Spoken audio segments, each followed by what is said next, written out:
José Benito Iarrito Abelhas, que trabalha no MASH, no Arquivo Histórico de Ciência, de História, né, de Ciência do Museu, de Astronomia e Ciências Afins. Bom dia a todos. Me escutar, não? Deixa eu primeiro me achar aqui um pouquinho. Como é que eu saio de... Ai, meu Deus. Eu sou meio cego para enxergar ali, eu não consigo.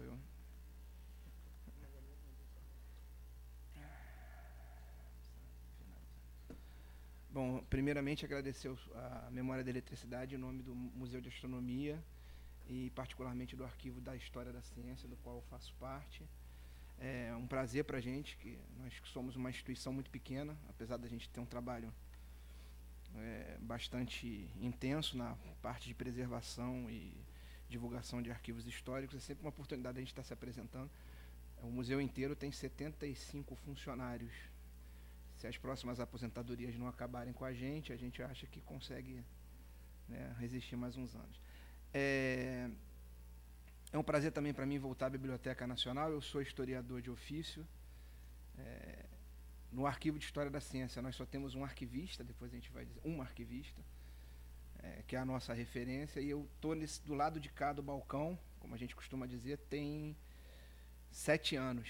E cada vez que a gente muda de lado, né, de pesquisador, de historiador para arquivista, o respeito aumenta. O historiador, ele é meio... Eu me lembro quando eu pesquisava nessa casa, como a gente às vezes é meio superior, né, se pretende. Tem que estar do outro lado para entender as dificuldades do trabalho, né?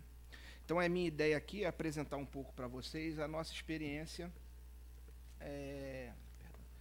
do MASH na preservação de arquivos históricos. O que é o MASH, como é que a gente trabalha, particularmente de um tipo de arquivo que a gente acha, ao longo do tempo, que é importantíssimo para a preservação da memória da ciência no Brasil, que são os arquivos pessoais. Eles ajudam a gente a reconstruir a história das nossas instituições e, no nosso caso, da ciência brasileira. A gente cuida de outros tipos de arquivos, a gente vai ver. E também falar um pouco da nossa experiência com a digitalização, né, que é a nova mania do momento, todo mundo. Eu quero digitalizar meus acervos.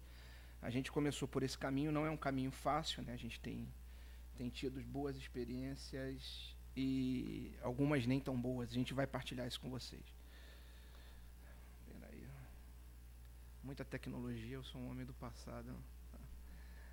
Bom, primeiro explicar um pouco para vocês a história do MASH, bem rápido. A gente foi criado em 1985 como uma parcela que sai do Observatório Nacional. Nós temos um campus histórico que fica em São Cristóvão, muito bonito, aliás, eu recomendo que vocês visitem essa semana. Está acontecendo a Semana Nacional de Ciência e Tecnologia, várias instituições de ensino e pesquisa no país estão lá com atividades para criança, para família.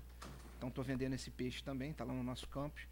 E desde 1985 o MASH surge como primeiro uma parte que se desgarra do ON, a parte que cuidava da história do Observatório Nacional, para se tornar uma instituição de múltiplas tarefas, basicamente voltadas para a preservação e o ensino das ciências no Brasil.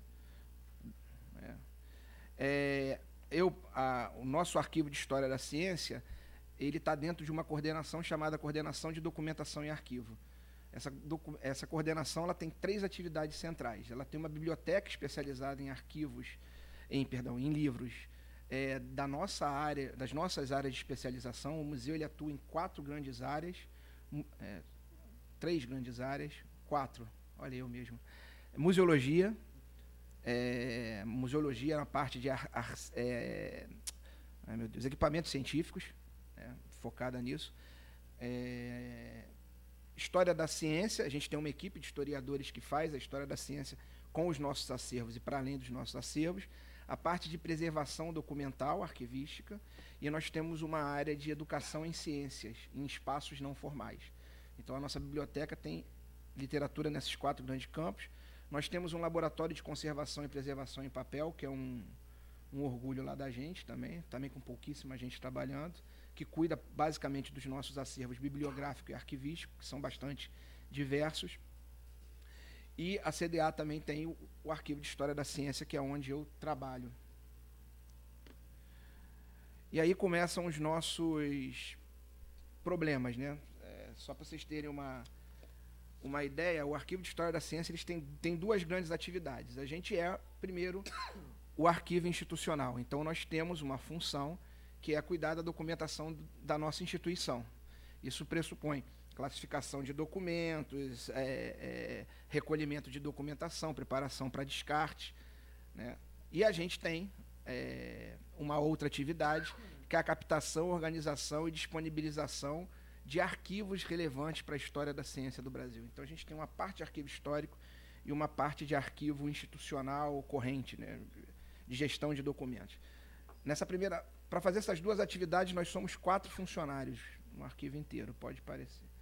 Somos 3 historiadores e 1 arquivista. 5, na verdade, porque temos uma pessoa especializada em informática, que nos ajuda com a digitalização.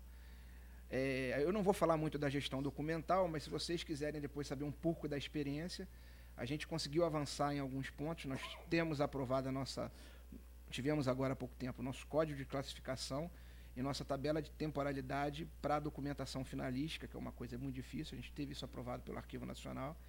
E agora a gente está numa fase de tentar mudar a cultura da casa, que é muito difícil.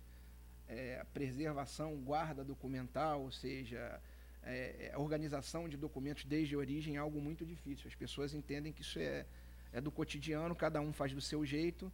Numa casa com pouquíssimas pessoas, com muitos terceirizados, uma rotatividade grande, isso tem sido um problema. Mas eu não vou manter isso como um foco, porque esse é um trabalho que está começando. Quem tiver interesse, nós temos lá um valoroso servidor, historiador também, chamado Assis, que ele cuida de toda a nossa gestão documental, coitado, começa esse processo.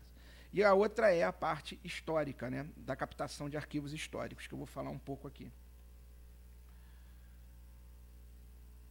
Então, para além do seu papel de intramuros, né, o AHC, o Arquivo de História da Ciência, ao longo dos mais de 30 anos de existência do museu, se notabilizou por sua atuação na captação, organização e disponibilização de arquivos relevantes como fonte para a história da ciência no Brasil. A gente atua na captação, desde a captação até a organização e preparo, higienização, técnicas de preservação, até a organização para a disponibilização do grande público de arquivos relevantes para a história da ciência no Brasil. Tá? A gente tem todo um processo, a gente vai ver.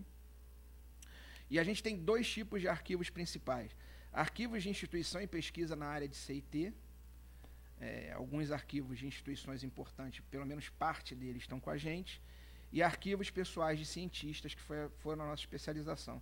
Desde a origem, o MASH ele se notabiliza como outras instituições, Fiocruz na área médica, Fundação Getúlio Vargas na área política, dentro de uma lógica de uma revalorização da biografia como fonte para a história. A gente também se especializou em arquivos pessoais de cientistas como fonte para a história das nossas instituições e como fonte para a história maior da ciência no Brasil. A gente tem alguns arquivos institucionais, 3 basicamente são os maiores. A gente tem parte do arquivo CNPq. O CNPq, quando ele estava no Rio de Janeiro, antes de se transferir para Brasília, ele deixou os arquivos nos nossos campos. E hoje a visão é diferente, mas naquela época arquivo é papel velho, quem quiser ficar que fique, a gente ficou. Hoje já mudou um pouco isso. O Observatório Nacional, toda a documentação histórica, como nós saímos do Observatório Nacional, essa documentação ficou com a gente. Do começo do Observatório Nacional, do começo efetivo, que é por volta da década de 70 do século XIX até a década de 1980 do século XX, está lá com a gente. E um arquivo chamado CFE, que é Arquivo Memória do Mundo, é um arquivo interessantíssimo de um comitê que existia na época, foi criada na época do governo Vargas e perdurou durante bastante tempo, até depois do governo, em que qualquer pessoa que quisesse fazer uma filmagem, uma atividade artística, uma pesquisa no Brasil, ia a esse comitê. Então, ele tem uma ampla gama de informações sobre atividades de pesquisa no Brasil feitas por estrangeiros, né? A gente tem mais de 45 arquivos históricos sob nossa guarda, dos mais diferentes tamanhos. Eu sei que a próxima pergunta é quantos estão organizados, né? A gente está, acho que em torno de... Acho porque tem arquivos que estão... A gente vai ver, como a gente trabalha com arquivos históricos, a gente tem situações em que o arquivo está organizado e depois que arquivos históricos de cientistas, pessoais de cientista, perdão. A gente está com o arquivo organizado e o pesquisador depois de morto, a família descobre uma gaveta. Para nós é uma alegria e uma tristeza. Você está com o arquivo todo organizado, apareceu a gaveta, né? A gente xinga um pouco o falecido, mas reorganiza. Então, a gente está em torno dos 45, a gente tem em torno 20 arquivos organizados, ou seja, tem muita coisa para fazer. O CFE está organizado, o CNPq está organizado e já está disponibilizado digitalmente. Arquivos pessoais como o de Luiz Cruz, que a gente vai ver aqui, que é um importante diretor, foi um importante diretor do Observatório Nacional, já estão organizados. Então, deixa eu... Qual é a tela que está aparecendo? Esse não. Arquivos pessoais. Tá. Aí tem lá Luiz Cruz, está escrito esses nomes? Isso. Obrigado pelo apoio, gente. Então, os arquivos pessoais, eu citei alguns aí, são muitos mais, né? A gente atua na chamada ciência hard, é um termo, a gente. São as áreas próximas à astronomia. Física, química, matemática, astronomia, as engenharias, mas não necessariamente só isso. O MAST ele também tem a função de acervos que estão em risco, mesmo que não sejam de sua área de especialização, a gente guarda. Então, a gente tem lá o acervo de um ornitólogo, a gente tem acervo de antropólogo, mas o básico são matemáticos, astrônomos, engenheiros, físicos, químicos, até porque existe uma lógica de tipologia documental que para a gente fica mais fácil. E é a nossa área de atuação, né? Então, alguns desses arquivos aqui, o Luiz Cruz é um que a gente sempre fala, está organizado, é um arquivo interessantíssimo, porque ele foi o responsável por definir a localização de Brasília hoje, ainda no século XIX, não, chamada Comissão Exploradora do Planalto Central. Então tem muita coisa dele, ele já está também online. Deixa eu passar. Como eu falei para vocês, a organização, a ideia nossa aqui é apresentar um pouco das dificuldades da organização de arquivos pessoais, né? Arquivos pessoais, eles são extremamente complexos, digamos assim, né? Quando você tem um arquivo institucional, a coisa é mais fácil, porque se você trabalha com a lógica da função produtora ou do setor produtor de arquivos, você consegue dar uma organização até nos arquivos históricos. Você pode ter setores que mudam de nome, mas a função desempenhada por instituições científicas, ou qualquer uma delas, costumam ser as mesmas. Então, você consegue mapear. Um pesquisador, um indivíduo, ele produz um arquivo pessoal de uma maneira muito pessoal. E, para a gente, esse é o desafio, né? Porque, ao contrário dos arquivos institucionais, cuja produção e guarda documental tem todo um regramento, esse tipo de regramento facilmente identificável, os critérios da produção de um arquivo pessoal são, obviamente, subjetivos, normalmente ligados à memória que seu produtor deseja legar à posteridade, no caso daqueles que já foram acumulados com essa intenção de produzir uma memória, ou ligados a lembranças valoradas individualmente pelos mesmos. Tem aquele cara também, aquele pesquisador, que ele guarda as coisas, talvez ele nem pense que vai deixar isso à posteridade, mas a gente acha a gaveta, ou ele mesmo no fim da vida fala, eu tenho isso. Um arquivo pessoal, a lógica que o produz é muito subjetiva. Então você encontra coisas como memórias que eu quero preservar, que eu acho que são importantes, por exemplo, discussões em torno de minha tese de doutoramento, que todo mundo dizia que era... Todo mundo não, existia uma pessoa que dizia, estou pegando um caso específico, que era fraude, eu provo que não é fraude, com apoio de especialistas internacionais. Então, essa documentação é abundante. Questões pessoais que eu considero dolorosas, eu não guardo, uma separação. Então, a gente tem vários casos disso. O arquivo pessoal, ele reflete muito a memória que eu quero legar, ou aquilo que me marcou. E isso, para a gente, é importantíssimo, a gente entender essa memória, mas para um pesquisador a gente precisa ir além disso, né? Arquivos pessoais são espaços, então, de luz e de sombra, aplicados segundo as intenções, conscientes ou subconscientes, relacionadas à construção de uma imagem pessoal pelo produtor do arquivo. Logo, é fundamental, previamente, formular o maior levantamento biográfico possível, trabalho por vezes árduo, a fim de lançar luz sobre as zonas de sombra e entender os porquês dessa iluminação seletiva. Então, o primeiro trabalho que a gente tem, a gente vai ver mais na frente, é tentar, de alguma maneira, produzir o máximo de informação, não a biografia, mas o máximo de informação biográfica do produtor de arquivos. A gente procura na internet, a gente procura muito com a família, tem casos que a gente não acha, a gente entra num verdadeiro desespero. Nós temos um petrógrafo, sempre tenho medo de errar esse nome, mas era um especialista, chamado Eugen Hussack, que dá um nome numa rua em Laranjeiras, que é uma das figuras que a gente acha mais interessante, deve ser, ele tem um dos maiores arquivos de correspondência, né, um dos maiores, uma parcela epistolar bastante grande, só que ele escreve em alemão arcaico, então ninguém entende o que ele escreveu. E é uma figura que ele, ao contrário da maioria dos cientistas, que permitem, por exemplo, nós temos cientistas da área nuclear, da eletronuclear, que a própria vida dele a gente consegue, de alguma maneira, mapear a vida da instituição. O Sack ele é uma figura que ele não se institucionalizou. Ao longo da vida dele, ele teve, no final do século XIX, um emprego público, digamos assim. É uma figura que ele flanava e a gente não tem muita informação. Então, a gente tem um arquivo com mais de um século de história. A gente não lê alemão arcaico, é um problema, a gente está tentando. Se alguém souber, por favor, ajude. Né? Alemão arcaico e dialetos, segundo uma única pessoa que leu, falou, isso é dialeto. Não ajudou muito, né? Mas a gente pode falar nas palestras. Né? E não adianta consultar a família nesse caso. Então, o primeiro trabalho é jogar luz e sombra. E a gente vai ver que isso tem um problema. Tem horas que você joga a luz, ou tem coisas que o pesquisador quer revelar que você acha por bem depois da morte dele. Não, isso aqui tem um caráter particular muito grande, né? Para ficar na fase de fofoca que sempre... Tinha um pesquisador, eu não vou dizer o nome, óbvio, em que ele dava nota a todas as mulheres que ele teve na vida. E ele guardou essa carteirinha como um documento público. Notas comentadas, essa era a melhor parte. E isso a gente devolveu à família, óbvio, né? A família, para os netos e tal. Então, onde lançar luz, né?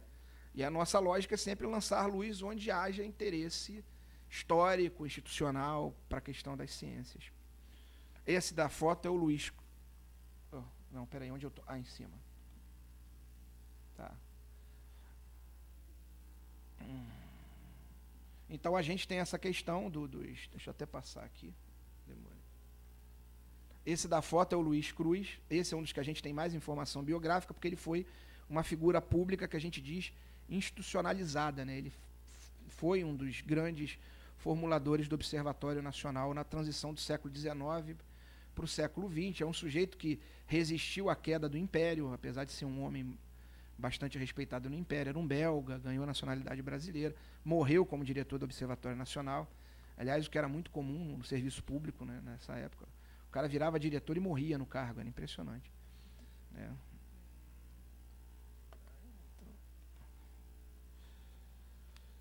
Então, agora a ideia é dar um pouco para vocês de um outro problema, né? Como dotar de inteligibilidade um arquivo pessoal respeitando minimamente os seus critérios de produção? Como é que eu dou a inteligibilidade ao pesquisador que tem interesse naquele indivíduo daquela gama de documentos normalmente guardada sem o menor critério ou com muito poucos critérios identificáveis, né? Como identificar toda a documentação, que isso é um outro tipo de problema. Arquivos pessoais são fonte riquíssima de documentos mais diversos, né? Arquivos institucionais, normalmente, eles têm um tipo limitado de tipos documentais, um número limitado de tipos documentais, né? Você produz. E de suportes documentais. Hoje a gente tem um problema aí, o que fazer com um e-mail nos futuros que a gente não guarda, com a questão da documentação eletrônica, né? Isso também é um problema para a gente, nos arquivos pessoais, mas numa instituição você consegue fazer isso de maneira mais tranquila. Um arquivo pessoal ele é bem mais amplo. Adequar os arquivos pessoais aos princípios arquivísticos, que é o que a gente tenta fazer todo dia, é ação fundamental a fim de garantir uma inteligibilidade a terceiros da massa documental que compõe tais arquivos. Isso deve ser feito respeitando os critérios que nortearam a acumulação, produção documental por parte do produtor, quando esses são identificáveis, como conjuntos documentais acumulados em um mesmo grupo ou mesmo conjunto por uma mesma motivação. Então, a primeira coisa é tentar dar uma ordem a essa massa de documentos pessoais, respeitado quando houver uma pré-organização do seu produtor. Por exemplo, esse caso que eu citei de uma tese contestada de uma matemática famosa, a gente, como ela fez questão de produzir uma série de documentos sobre isso, a gente está mantendo no processo de organização do acervo dela isso como uma série, porque aquilo foi importante, é relevante para a atividade dela.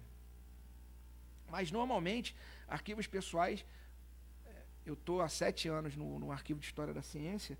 Arquivos pessoais não têm a menor organização prévia. E pior, como eu falei no começo, são as questões de doações descontinuadas. Ou seja, a família acha uma gaveta, te dá uma gaveta. Daqui a 10 anos, acham outra gaveta. E aí, às vezes, a família é de um cara, de um pesquisador que morreu há 100 anos atrás, 100 anos, e aí, mas a família acha numa fazenda, isso já aconteceu, um baú de recordações. Então, você tem que agregar isso. Outro problema que a gente tem são doadores vivos. Normalmente, cientista vive muito e é produtivo até o fim da vida. E aí a gente não consegue falar para eles a verdade. Ah, porque vocês não organizam o meu arquivo? Porque o senhor está vivo, né? A gente está esperando o senhor dar um tempo aí. É complicado, a gente não fala isso, claro, mas... Por favor, se alguém quiser doar em vida, doe para a gente cuida direitinho. Mas é por respeito à produtividade das pessoas. Então, a gente tem esse problema, e tem um outro problema que eu acho que as instituições também sofrem, né? Que é o pouco valor que a gente dá a documento. A gente vai falar aqui... Tem situações em que o documento é doado para a gente, pela família ou pela instituição que o cientista trabalhou, como se livrar de um fardo. Tira isso daqui que eu preciso do espaço. E isso para a gente é muito ruim. Isso atrapalha na origem a identificação dessa documentação. Então a gente tem 2 tarefas iniciais para identificar essa organização. Primeiro, naquele processo biográfico, identificar as múltiplas funções desempenhadas no processo de acumulação e produção documental por parte do dono do arquivo, que a gente chama de critério funcional de organização, é o que a gente usa. A gente trabalha com a lógica, quais as funções que o cientista ou com o professor desempenhou ao longo da sua vida, e isso vai ser a base do nosso arranjo normalmente, né? E depois identificar toda a documentação ligando a esse critério de organização. Nem sempre isso é possível a priori, por dificuldades de mapeamento do todo ou da sua funcionalidade. Às vezes o cientista ele faz tanta coisa que tem documentos que você não consegue definir. Foi como professor, foi como pesquisador, nesse caso da eletronuclear, e tem aqueles que eram professores e guardavam suas aulas, seu material de apresentação. Então isso fica numa massa difícil de identificar onde ele usou, que aí a gente tem caminhos, a gente cria identificações genéricas, classes genéricas, enfim, para isso. Por exemplo, essa foto que está aí é a foto de um Olímpio da Fonseca. E claramente foi uma viagem dele, a gente não sabe para onde, né? Mas ele tinha esse ambiente esse ar meio de antropólogo. E a carta é uma carta de um matemático, Leopoldo Narquebin, que a gente não conseguiu identificar em que cenário ele produziu. Tanto o Narquebin como o Olímpio estão organizados, então isso a equipe deu uma solução, mas não é fácil. O critério de funcionalidade ele atende a 90% dos casos, mas nem sempre ele é totalmente efetivo. A outra questão é o nosso entendimento do que é arquivo, né? O arquivo pessoal ele te coloca numa questão muito, muito grande, que é a questão da heterogeneidade da documentação e dos seus suportes. A Celina, que é a nossa guru, ela sempre diz, antigamente se classificava, tu botou a folha, não ficou em pé, arquivo ficou em pé, biblioteca. A gente tem essas e outras questões. A gente considera arquivo pessoal toda aquela massa de documentos multiformes que, de alguma maneira, ajude a gente a entender a vida desse pesquisador. Então, a gente tem no nosso acervo documentos dos mais variados tipos e suportes. Essa foto que vocês têm no meio não é uma foto, é um negativo em vidro que a gente revelou do enterro do Cruz. A família é um documento complementar ao Cruz. Medalhas.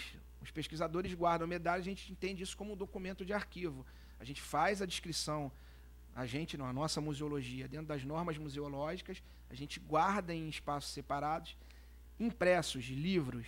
Se aquele livro é importante para o arquivo, para o entendimento da obra, a gente guarda sob a égide do arquivo. A gente está começando a ter um problema nisso, uma discussão, porque a gente está acumulando agora muitos professores. Então, pessoas que eram importantíssimas no campo da matemática, por exemplo. A gente tem uma matemática que ela foi uma das mais importantes, Maria Laura Leite Lopes, Mouzinho Lopes. A maioria dos livros didáticos de matemática que saíam do Brasil, ela ganhava uma cópia. A minha professora. E a gente fala, isso é um acervo tão interessante que seria importante tê-lo referenciado no inventário dela, mas se a gente puder fazer aí uma ponte com a nossa biblioteca, criar, então a gente está com isso. Mas nesse momento isso para a gente é documento de arquivo. E tem coisas que a gente não sabe o que é. Tem cientistas que eles têm documentos tão específicos de uma pesquisa que a gente precisa de um outro pesquisador, tipo, o que é isso aqui? Coisa que você acha que é um rabisco, na verdade é um mapeamento de anos que gerou a tese da vida do cara, né? A primeira vontade que dá, você olha, papel velho, rasga. Não dá, aquilo a gente tem que ter o maior cuidado com tudo que aparece na nossa frente. Então a gente tem desde objetos tridimensionais, a questão da língua é muito importante, a gente também não sabe algumas línguas, a gente tem documento em islandês, finlandês, então a gente também fica na dúvida, sempre procura um bendito Google Translator, agora está em ajudado. E essa é a questão de gravuras, das mais variadas formas, dos mais variados tamanhos, a gente tem esse tipo de documentação. E tem coisas que a gente tem dificuldade de avaliar se aquilo de fato vale guardar. Né? Nos arquivos pessoais, como os critérios de guarda são subjetivos, como está dito ali, a gente tem dificuldade para entender o quanto aquela memória afetiva é relevante para o pesquisador. Eu dei o exemplo extremo do pesquisador que dava nota às aventuras amorosas. Mas tem coisas que a gente fica assim, um conjunto de documentos sobre uma operação na próstata. A gente acha que isso é muito pessoal, entendeu? A avaliação é caso a caso, né? É algo muito subjetivo. E nesses casos extremos, a gente devolve à família um acordo, ou descarta com autorização dela.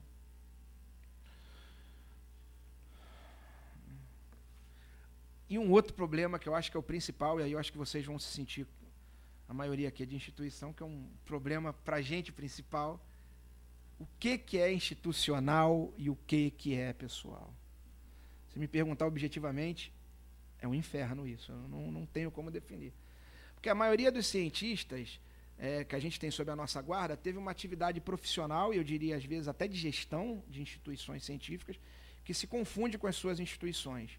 E não raras são as situações onde os documentos institucionais estão sob guarda do produtor de arquivo. Às vezes documentos que não têm a menor relação com a atividade dele. Eu vou dar um exemplo da área nuclear, eu não vou dar o nome, em que o pesquisador ele está lá com a gente, não está organizado, um dos maiores arquivos que a gente tem, porque quando ele se aposentou, a empresa na qual ele trabalha resolveu que nada daquilo era importante, a sala era mais importante.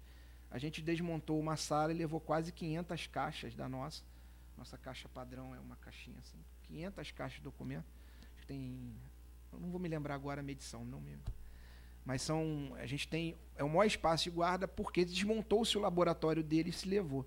E tem coisas ali como plantas da instituição, que para a gente não deveriam, é uma área inclusive que a gente tem dúvida se é sigilo ou não para a segurança nacional, isso foi para a gente, tipo, livrem-se.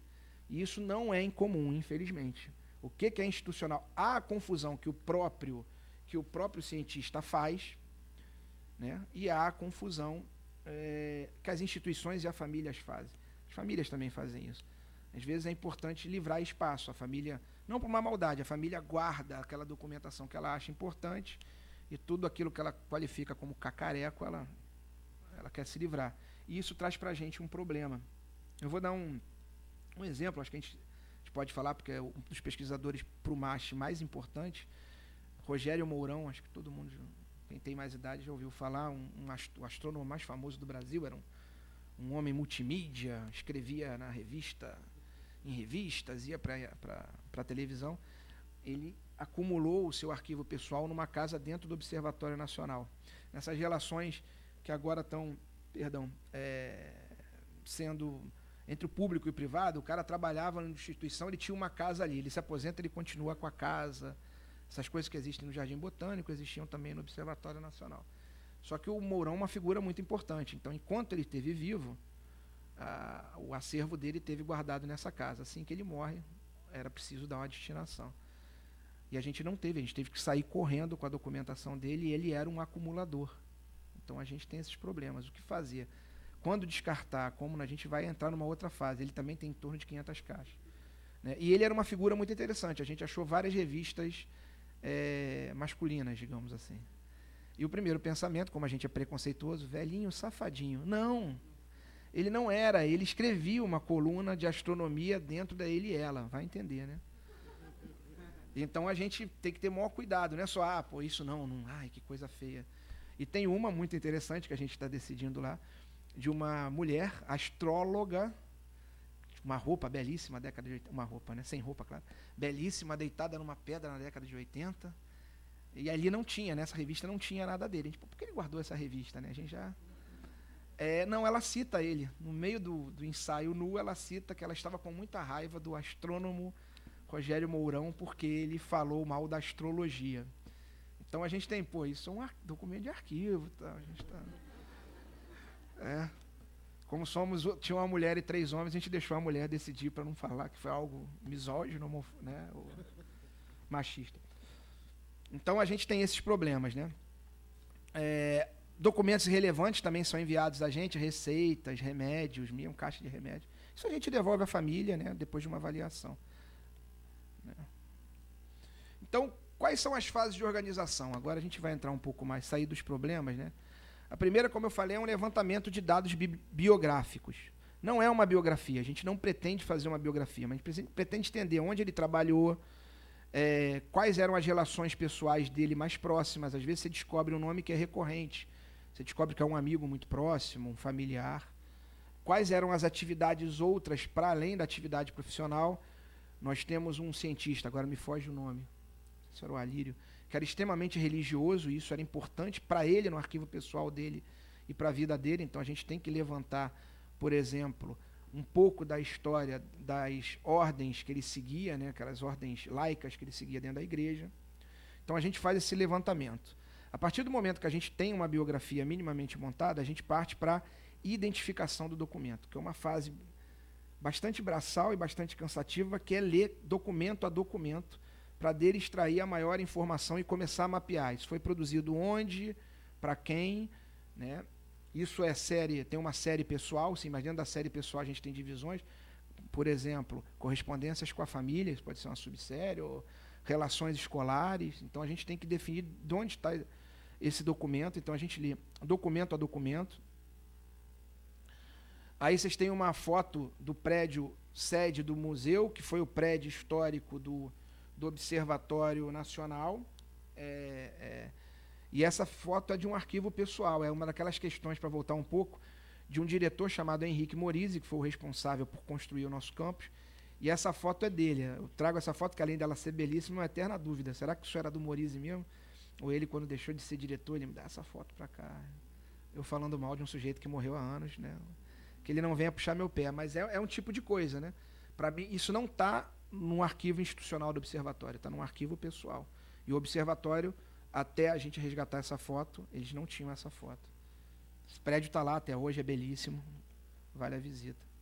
Então a gente identifica o documento, e a próxima fase é a fase que a gente mais volta, que é a organização do quadro de arranjo.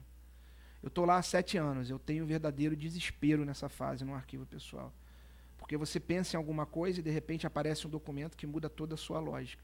Chega uma hora em que você dá por visto, você fala, não, daqui a gente não tem como mudar, e aí você vai partir para uma outra fase mais adiante, que é na hora de descrever as séries, as subséries, a gente ter um cuidado de que algo que não esteja completamente encaixado na série ou subsérie, na descrição da série e subsérie, isso esteja explícito.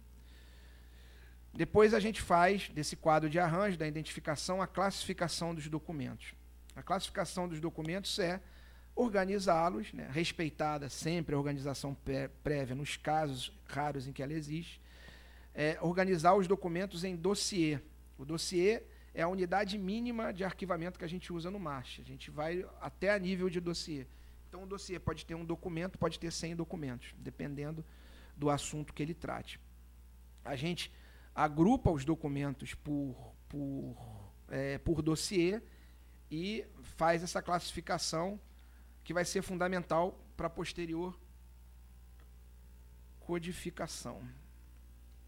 Eu me perdi.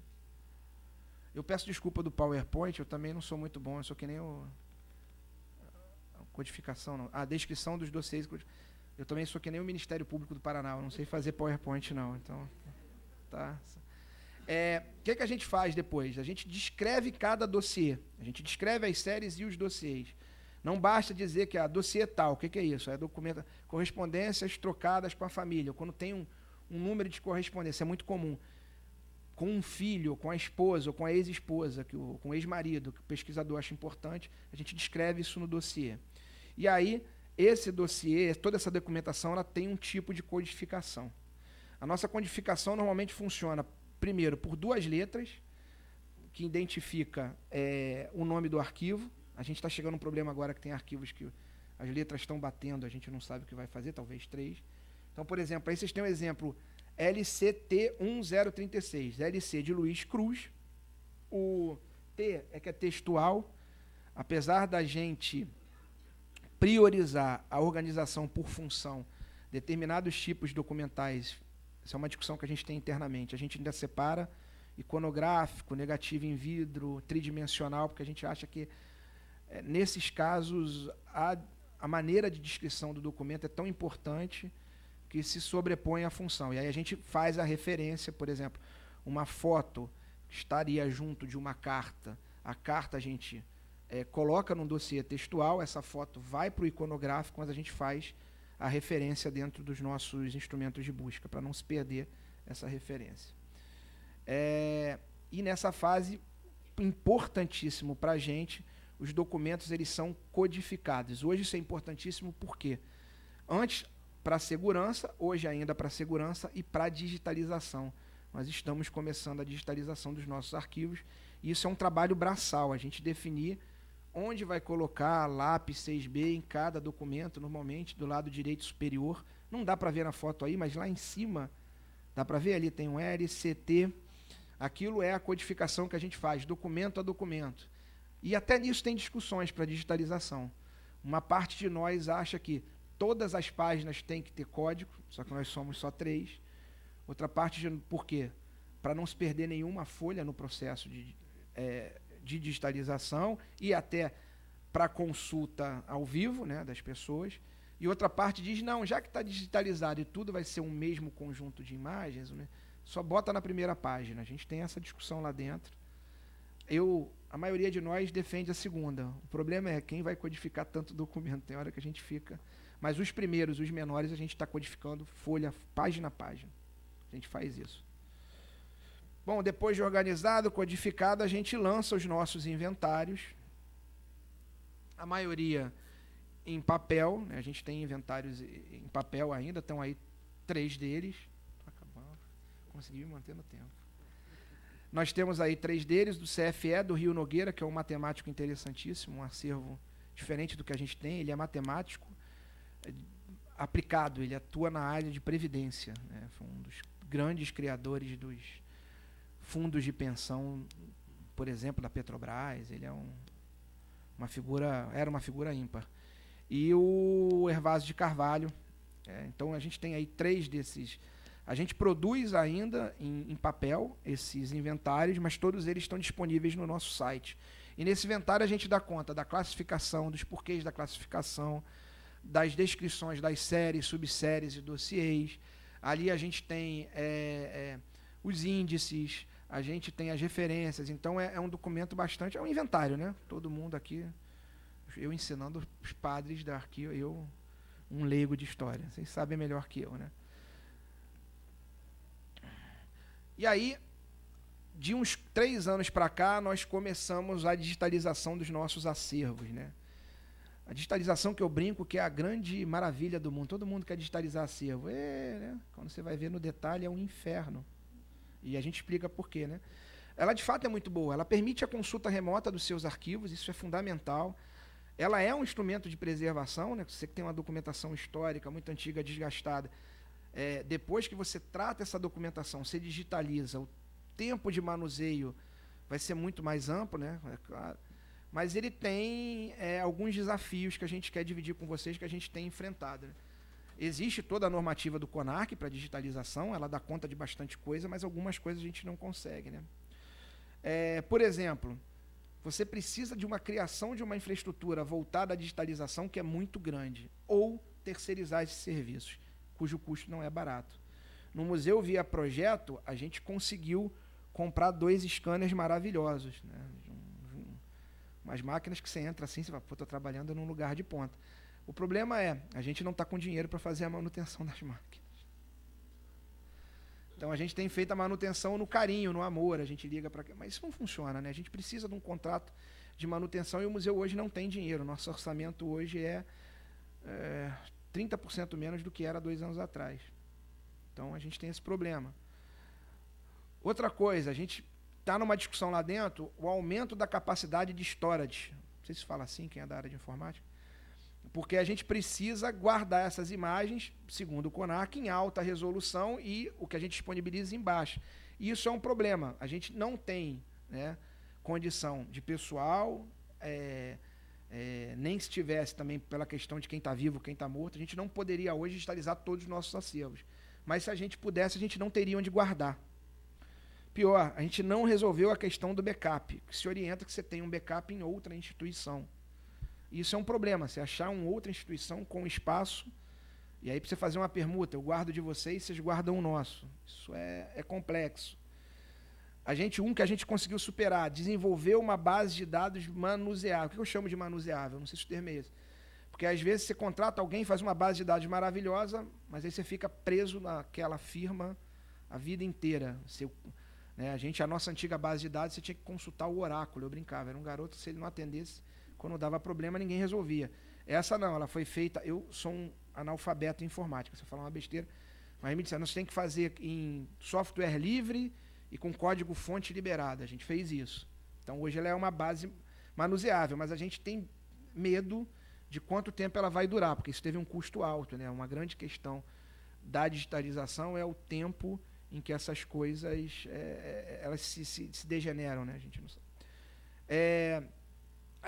Pessoal, hoje quem dá conta de pessoal para preparar a documentação são as nossas bolsas. Os nossos bolsistas na área de arquivo fazem pesquisa, mas também metem a mão na massa com a gente. Isso também é um outro problema. A gente precisa preparar a documentação, tanto no LAPEL, nos companheiros da preservação, como a gente na área de organização. Então não é um trabalho fácil esse processo de digitalização. A gente acha que não dá para fugir, que ele é fantástico, mas ele não é um trabalho fácil. Então quem tiver com dúvidas ou sugestões, a gente aceita, porque a gente está bem no começo e tem muita gente no mercado, mas muita gente com pouca expertise que se apresenta como especialista.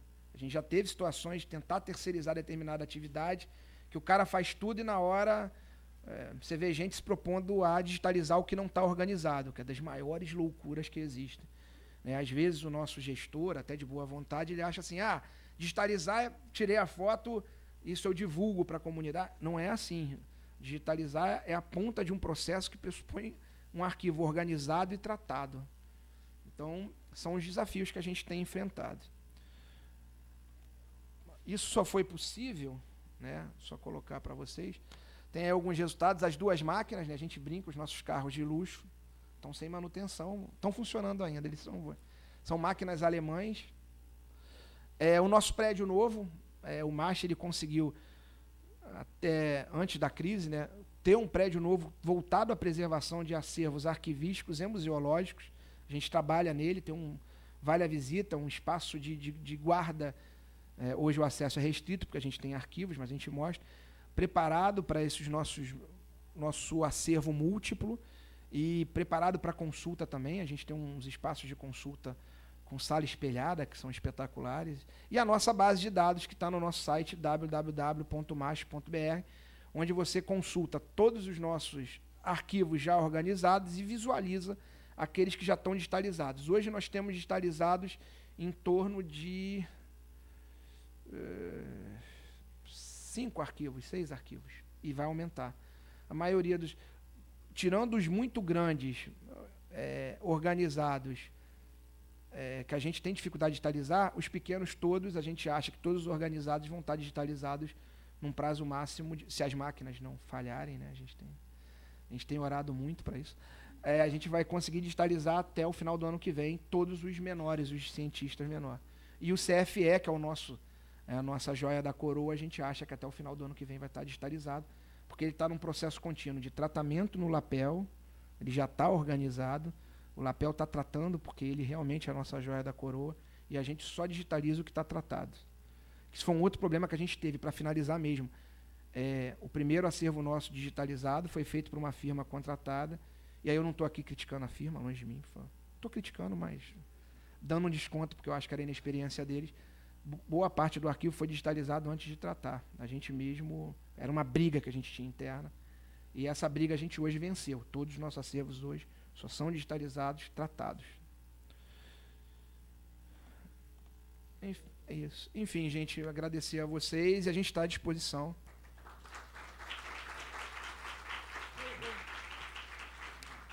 Eu vou abrir agora para debate, mas eu gostaria de saber que o acervo arquivístico de vocês, ele chega por doação. Sim, sim. Vocês não fazem outro tipo de aquisição. A gente também prospecta, a gente chama. A gente tem uma área de história da ciência. Nós temos pesquisadores em história da ciência, que são pessoas que conhecem bastante a área. Tem duas maneiras desse arquivo chegar. O próprio pesquisador, conhecendo, a gente, graças a Deus, conseguiu ter um nome hoje na área das ciências, as pessoas procuram a gente para preservar a sua memória muito. Isso enche a gente de orgulho. Instituições e pessoas. Então, tem isso, e tem os nossos pesquisadores que dizem, tem fulano, que é uma pessoa importante, eles informam, e a gente faz uma reunião de um conselho chamado COPAD, que tem pessoas da área de arquivo, que fazem uma avaliação arquivística do acervo, porque às vezes a pessoa é muito importante, mas o que ela tem guardado é nada. Então a gente faz uma avaliação arquivística, a história da ciência, que é um setor nosso, faz avaliação histórica, o acervo sendo relevante e aprovado, a gente toca. Só nesse sentido. E vocês têm acervo que não está legalizado dentro do museu? Que foi uma doação que está lá? Temos situações que a família doou e depois se arrependeu. A família acha que... A gente tem essa situação. Temos arquivos. Um caso que o arquivo histórico do cientista, esse arquivo tem quase 100 anos, como ele foi perseguido político, estava dentro do CFE, era um arquivo histórico, está com a gente tenta contato com a família, só que a gente não... Ele foi uma pessoa que ele foi perseguido, e como ele era estrangeiro, ele foi expulso do país. Então a gente tem essas situações, a gente busca o contato. O que não tem autorização da família, a gente não divulga. E a gente tem um caso apenas de um arquivo, que é a nossa grande dor de cabeça, em que o doador criou um conselho curador. Então a gente teria que organizar, mas o acervo não é nosso. Essa é a grande briga. Porque o conselho curador é que diz para a gente, pode dar acesso, não pode dar acesso. Então tem essas situações. Mas são raras. Vou abrir agora o debate da plateia. Se alguém quer fazer alguma pergunta.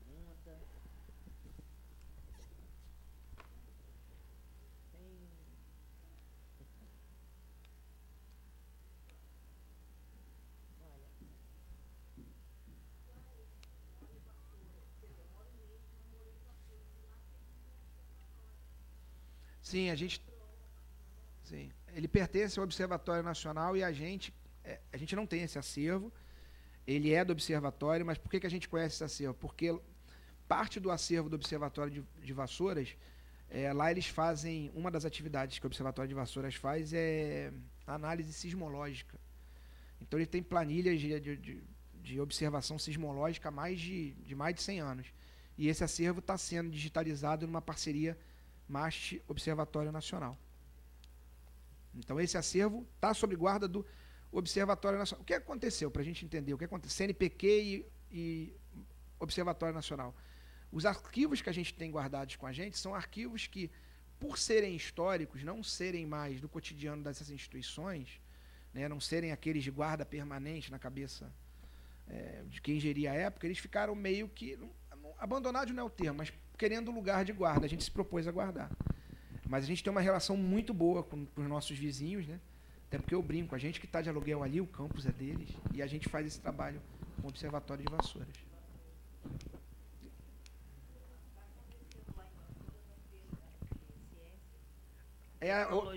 É a Semana de Ciência e Tecnologia. Está acontecendo lá pelo Senai. Isso.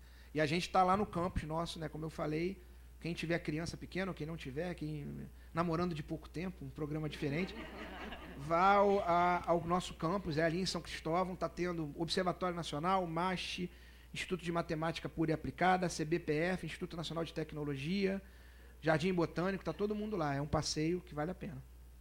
De graça. Essa casa que você mostrou é o observatório? Essa casa ela foi a sede do observatório. O observatório ele foi primeiro, ele ficava no Morro do Castelo, parte do convento dos jesuítas. E quando o Morro do Castelo foi arrasado, né, o Morise, que era uma pessoa que tinha uma influência política, um diretor que a gente tem um arquivo dele, é um dos que está em reorganização, porque a família descobriu o documento 100 anos depois da morte, num baú, numa fazenda, eu acho que em Vassouras. Em Vassouras? Sei, mas eu acho que a família ele tinha lá uma fazenda, e ele foi o cara que organizou, o cientista que organizou toda a nova fase do Observatório Nacional.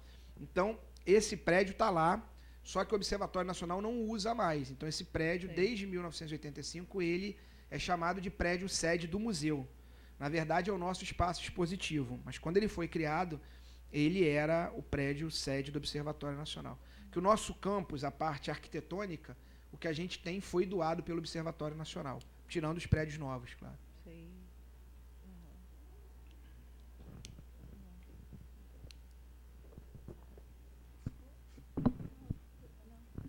Acho que o senhor tem que procurar, o senhor falou que tem um dialeto em alemão.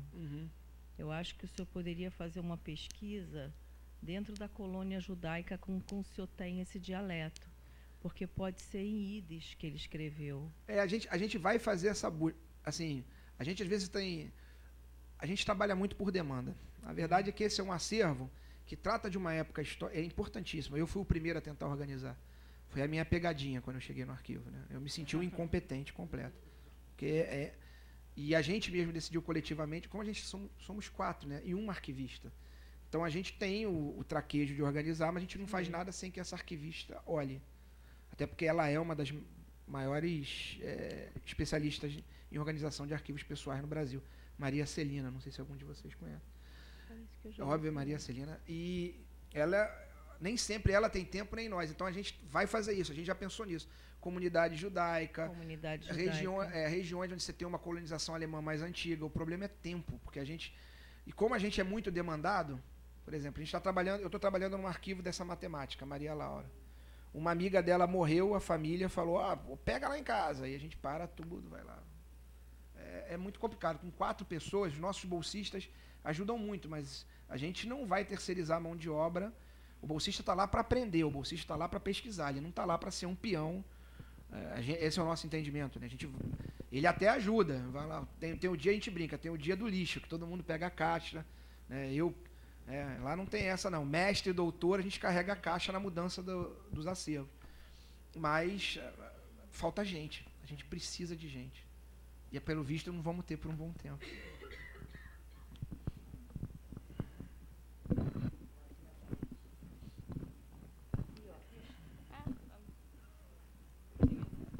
Oi, eu queria saber de você sobre a consulta a esses acervos, né? O outro lado do balcão, né? Qual é a frequência da consulta? Qual é o perfil daqueles que consultam, que procuram vocês para pesquisar? O mais comum são estudantes, os nossos historiadores, né? Eles da casa, a gente tem uma historiadora, mas os mais, por incrível que pareça, porque o historiador ele demora um tempo para maturar, né? Os bolsistas dele, mas a gente tem muita consulta de fora, de pós-graduandos na área de História da Ciência, ou nas suas áreas físicos, químicos, a gente tem. Não é uma consulta assim, todo dia a gente não tem 10, mas a gente tem sempre, todo dia tem alguém consultando a gente, pingando. Gente de fora, como a gente tem acervos de cientistas estrangeiros, Luiz Cruz, o CFE, que tratava de muitas expedições estrangeiras, então a gente tem uma das primeiras expedições do partido nazista fora, a gente tem lá da Alemanha, eles vieram aqui para filmar a Amazônia num documentário, então a gente tem consulta de fora. O que está hoje em dia, a digitalização resolve parte desse problema, a gente acha, né? Porque às vezes a pessoa não pode vir, enfim. A gente tem gente que vem familiares pesquisam também, em datas, em efemérides, né? Vai fazer 100 anos do eclipse que foi observado em Sobral. Então, a família de gente que trabalhou naquele eclipse vem lá do Ceará ou vem dos Estados Unidos, a gente já recebeu isso. A gente hoje está com um problema bom, né, que a gente está mudando para aquele prédio que eu mostrei. o acervo textual todo mudou, e a gente agora está mudando a nossa mapoteca, o iconográfico e os negativos em vidro. Então, a gente está agendando. Antes era só chegar lá, pedir, agora via agendamento, porque a gente não tem dia de mudança, a gente não tem como ficar. É via agendamento pelo arquivo @mach.br. Um outro problema que eu não coloquei aqui, senão me esqueça, temos um outro problema que a gente também ainda não respirou. O que fazer com os acervos audiovisuais em fita de VHS, em fita cassete? Isso é um problemaço que a gente está começando a resolver. Está tentando passar para uma nova mídia, mas aí como guardar, isso é um outro problema que a gente está atacando. Bom dia. Tenho, na verdade, 2 curiosidades em relação ao processo de digitalização. Se o arquivo tem o planejamento de digitalizar todo o acervo que for organizado, ou se vocês pretendem fazer uma seleção do que seria mais relevante, ou o que é mais consultado, vocês pretendem fazer alguma diferenciação em relação a isso? E em relação aos tridimensionais que vocês têm, se existe algum projeto de fazer uma digitalização deles também. E, por último, esqueci, tem mais um, se os acervos digitalizados eles estão disponíveis no banco de dados de vocês. Sim, pela última, sim. Então a gente tem essas imagens em alta e baixa resolução e estão fáceis de acessar. O nosso sonho é digitalizar tudo. Para quem é do museu e não é do arquivo, acho que você mole. A gente tem um planejamento fruto de todas essas dificuldades. A gente hoje, se quiser digitalizar tudo, não tem onde guardar. A gente tem que dar conta do nosso backup. Então, o que a gente tem feito? Qual é o nosso planejamento? De tentar... E a gente tem que organizar. A nossa grande gargalo hoje é a organização, porque somos muito poucos, né? Então, o que a gente tem feito para dar conta dessa demanda que existe? Alguns critérios. Primeiro, arquivos dentre os já organizados, os de maior procura e menor tamanho. A única exceção a essa regra é o CFE, que é muito grande, porque ele tem uma demanda muito grande. Apesar dele estar tratado, a gente tem documentos ali que a gente tem temor que se perca, porque é muito manuseado. Tirando o CFE, a lógica é arquivos pequenos, bastante consultados, já organizados. Nós tínhamos feito uma previsão trienal de fazer 5 arquivos no primeiro triênio. A gente já estourou essa meta, então a gente está próximo daqueles menores, dentro dessa lógica, já organizados, a gente disponibilizar tudo. Tudo não, que aí tem uma outra questão. Questões técnicas. O que fazer com os impressos? Isso quando a autoria do próprio produtor, ou parte de arquivo, não é o livro inteiro, a gente não vai, pelo amor de Deus, né? Mas a gente geralmente, a ideia que a gente tem agora do impresso é a capa, o nome ou não digitalizar o impresso. Mas tem impressos raríssimos que a gente fica na questão, digitaliza ou não digitaliza? Se digitaliza, isso tem direito autoral ou não tem? Já passou da época do direito autoral. Então, a gente tem umas questões. A ideia é a parte textual, iconográfica, primeiro, tridimensionais é uma questão, mas aí como digitalizar é uma conversa que a gente também parou com a nossa museologia. Porque toda a classificação dos objetos tridimensionais, quem produz para a gente é a museologia. Oi, eu queria perguntar, você falou do lapel, e vocês também têm acervo iconográfico, e você falou agora de audiovisual. Existe algum cuidado de acondicionamento desse material, algum controle de umidade, temperatura? Vocês costumam ter esse cuidado? O nosso acervo os outros sim, tá? O lapel, eles têm um grau de especialização absurda ali dentro, né? Você tem gente com especialização em química na área de preservação, enfim, tem... Eu não vou falar aqui, porque nem eu sei, né? Eu olho para umas santidades. Mas também é uma equipe muito pequena, servidores são 4 também. E o que está acontecendo com o nosso acervo audiovisual? É a escolha de Sofia, ele é o menor que a gente tem, ele é muito pequeno. E normalmente é o nosso acervo MAST. A gente tem tentado, dentro da medida do possível, orientado pelo lapel, já que nós, no novo espaço de guarda, temos estruturas para guarda dos mais diferentes acervos, acondicioná-los da melhor maneira possível, porque antes, inclusive o nosso texto da aula estava em condições não ideais. Hoje a gente tem espaços de guarda com temperatura e umidade controlada. Aí temos o problema também por enquanto, porque a gente está sem contrato de manutenção. Então, na fé do Nosso Senhor, né, vai ficar lá tudo funcionando. A gente tem espaços para guarda do acervo tridimensional, da questão do audiovisual. O problema do audiovisual é que ele é muito pequeno e ele é institucional, nem todo está com a gente descobre de vez em quando. A gente acabou de descobrir, tem 2 anos, uma grande massa do acervo audiovisual do MAST, das atividades que o MAST faz em educação e ciências, perdidos numa sala. E esse, por exemplo, eu diria que hoje é metade do nosso acervo audiovisual, que a gente não sabe o que fazer, porque dessa metade está em processo de decomposição. E a gente está desesperado tentando arrumar uma parceria, um projeto para tentar salvar essas imagens, se é que elas têm salvação. Então, é o nosso maior problema hoje, e que a gente, por falta de grana e de pessoal, não dá tanta atenção. A gente tem fita dos mais VHS, Ulmatic, Beta, tem de tudo. Fita cassete. Não, alguns sim, porque estão identificados na caixa, né? A gente usa nas próprias fitas, né? E disquete, a gente tem muito disquete que a gente também está tentando começar a ler, né? Mas o tempo todo eu vou bater nessa tecla, somos 4. E a gente ainda carrega a caixa na mudança, ainda tem isso. Vocês ainda têm leitor de disquete? A gente tem um computador de leitor de disquete lá, mas já um temor do que tem nesses disquetes, tem um vírus, mas... Eu tenho uma paixão por um computador desse, que tem um leitorzinho de... Tudo sai, menos ele. A gente tem esses... Porque agora estão chegando, que é a nossa nova discussão, né? Os arquivos pessoais e os arquivos institucionais, boa parte dele, o que vai ser feito? Em disquetes ou e-mails? Como é que a gente preserva isso? Eu quero agradecer toda a sua explanação, mas assim, a minha pergunta não é tão ligada a essa questão arquivística, apesar de que eu aprendi muito, eu sou de museologia, mas essa inter-relação nas nossas áreas é muito forte. É uma pergunta muito específica sobre Luiz Cruz.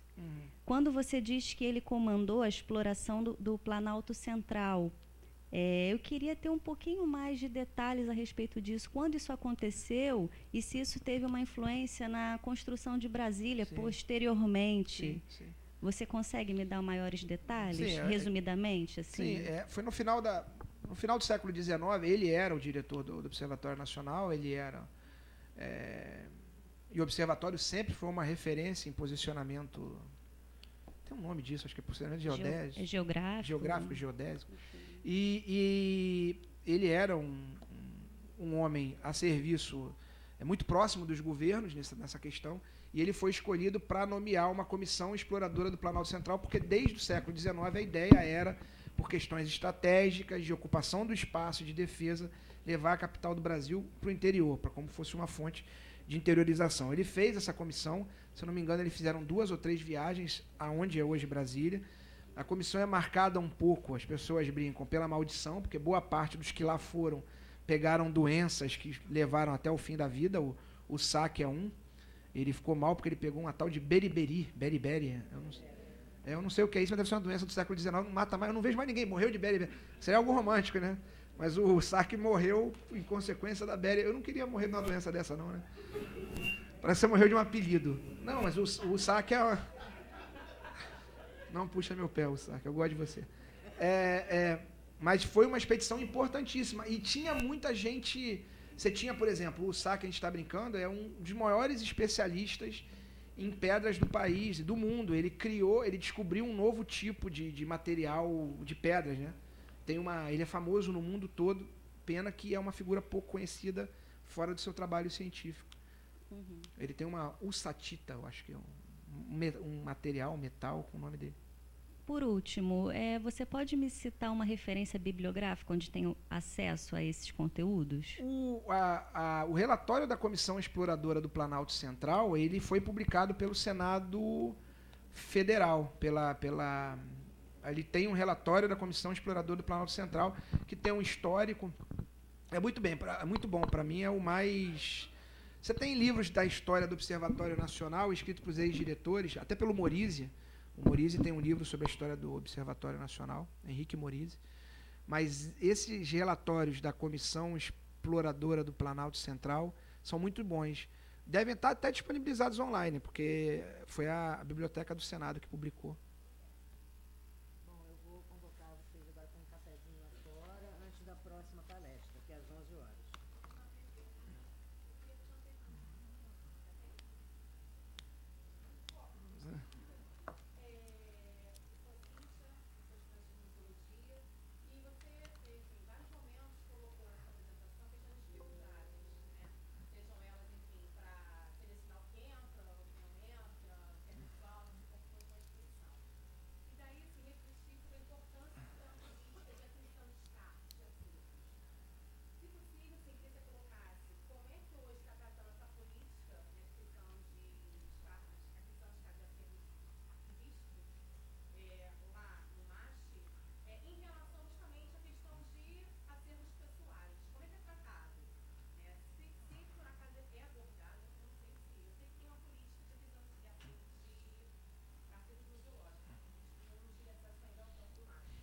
A gente tem. A gente foi das primeiras instituições a...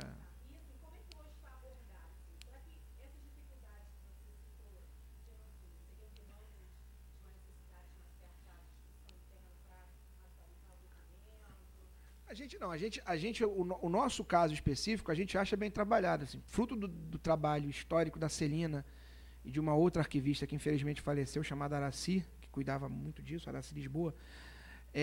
A gente consegue entender dentro do arquivo que é preciso, tanto que a gente tem uma comissão de descarte, de avaliação de descarte, a gente tem nossas tabelas de temporalidade, nosso código de classificação.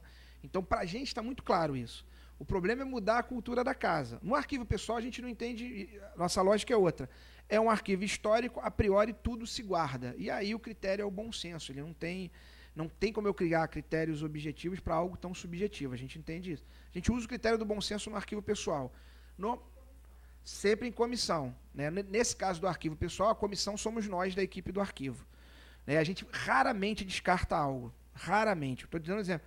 Essa caderneta pode parecer brincadeira, do Dom Juan da ciência, deu uma discussão muito grande. Deu uma discussão do que fazer e chegou ao seu ponto que aquilo não teria relevância para uma história da ciência no Brasil. Mas, institucionalmente, a gente tem regras. O problema é que eu acho que isso é muito maior.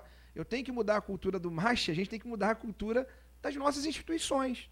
As pessoas entendem que papel velho é para jogar fora, então elas não entendem o que é público ou privado. Público e privado, até na iniciativa público ou privado, perdão, né? Particular ou institucional, para entrar também na esfera das empresas privadas. O que é meu, o que é da... Isso é uma maldição que eu, como historiador, reputo como brasileira. A gente não consegue, é difícil em qualquer situação, a gente não consegue definir. Isso é meu computador, é meu documento, é meu... E isso é uma mudança de cultura, é ter a documentação, ter o regramento e as pessoas e as instituições se convencerem disso. Eu não tenho só o problema do pesquisador que manda para mim um acervo pessoal, um documento institucional. Eu tenho a instituição que descarta a história dela, porque ela precisa da sala para construir um novo centro de visitantes. Esse é o problema. A instituição não consegue avaliar que o que tem ali é importante para a história dela, é complicado.